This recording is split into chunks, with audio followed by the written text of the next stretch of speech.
Tout à l'heure, on a parlé de conciliation travail-famille. Oui. Comment est-ce que tu organises ton temps? Ça peut représenter quoi une journée, une semaine dans la vie de Geneviève?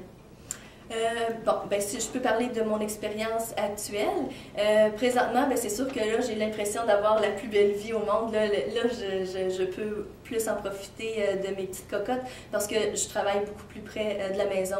Donc maintenant, même plus de besoin de stress de voiture ou quoi que ce soit. Je suis en autobus, c'est que le matin, ma plus vieille, je vais la reconduire à l'autobus. Ma plus jeune, je peux la garder à la maison jusqu'à temps que j'aille travailler. La boutique ouvre seulement à 10 heures, c'est que je peux avoir un petit matin privilégié avec la plus jeune, chose que souvent on n'a pas, hein, parce que la plus vieille est là, donc ils sont tout le temps un petit peu ensemble. Donc là, c'est des petits moments privilégiés que j'ai.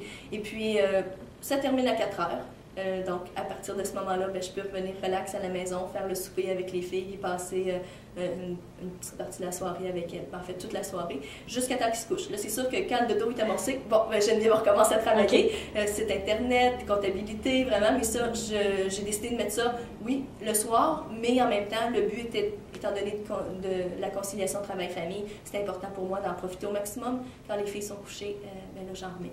Donc, ça serait-tu un truc, en parlant de trucs, est-ce que tu aurais des trucs à partager? Celui-là, en serait-tu un de dire, bon, ben, quand les enfants sont couchés, on peut quand même replonger, être très productive quand même, malgré... Oui, définitivement. C'est sûr que là, maintenant, j'ai la chance d'avoir des employés à la boutique, donc ça élimine le travail de soir durant la semaine. Le samedi également, maintenant, je l'ai complètement mis de côté. C'est sûr qu'avant ça, ben là, ça empiétait un petit peu sur les fins de semaine, les salons. C'est sûr qu'il y a des moments là, qu'on est là les fins de semaine, mais oui, d'essayer de trouver des petits moments pendant la sieste, évidemment, les plus jeunes, ben, on peut encore en faire un petit peu. Des fois, c'est plus court, mais on prend tout le temps productif qui peut se présenter dans une journée pour en profiter au maximum par la suite. Et si on parlait du futur, oui. Est-ce que tu as des projets, des rêves pour EcoCouche? Ben oui, j'ai des projets de développement. Toujours aller plus loin, c'est ma devise. Mais je ne sais pas dans quelle direction.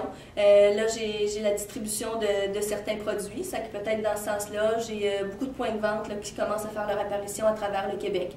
Qui sait, peut-être à travers le Canada. J'aimerais bien développer un petit peu plus ce créneau-là. Mais pour l'instant, c'est juste de réaliser mes rêves puis de voir ce qui se présente à moi au jour le jour. Je suis un esprit ouvert, donc j'attends ce qui vient.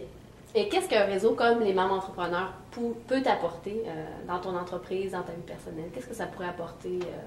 Bien, ce que ça m'apporte, c'est le réseautage, c'est de voir d'autres mamans qui sont en affaires, qui ont des entreprises totalement différentes de la mienne, bien, comme la mienne également, mais ça amène des trucs. On peut parler de différents sujets, moi je peux partager mes bons coups, puis faire « Ah, ben oui, ça, j'avais pas pensé à ça », puis mettre en application des idées que les autres ont eues à leur façon, mais l'adapter à ma sauce. Vraiment, c'est ça, c'est d'avoir l'esprit ouvert, puis de prendre ce qui peut s'appliquer à notre quotidien ou à notre entreprise, échanger des bons coups, échanger aussi des noms, ça c'est vraiment merveilleux. Le réseautage, moi, c'est à la base aussi de mon entreprise avec mon réseau de représentantes. J'ai toujours été très ouverte à ça parce que ça nous amène que du bien.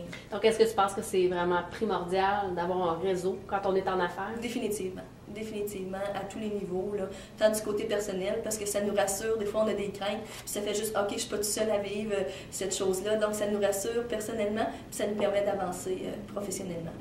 Et en terminant, oui. Est-ce que tu aurais un conseil ou des mots d'encouragement pour une mère qui se lancerait en affaires? Bien, de croire en son projet. Et puis de même si on a des craintes, d'avancer. Au pire, c'est ça, avec le réseau, de se construire un bon réseau autour de nous pour justement se sécuriser quand ça va moins bien, mais de jamais baisser les bras. Ça, c'est le meilleur truc que je pourrais donner aux mamans. Merci beaucoup, Geneviève Poulain. Bien, ça me fait plaisir. Merci à vous.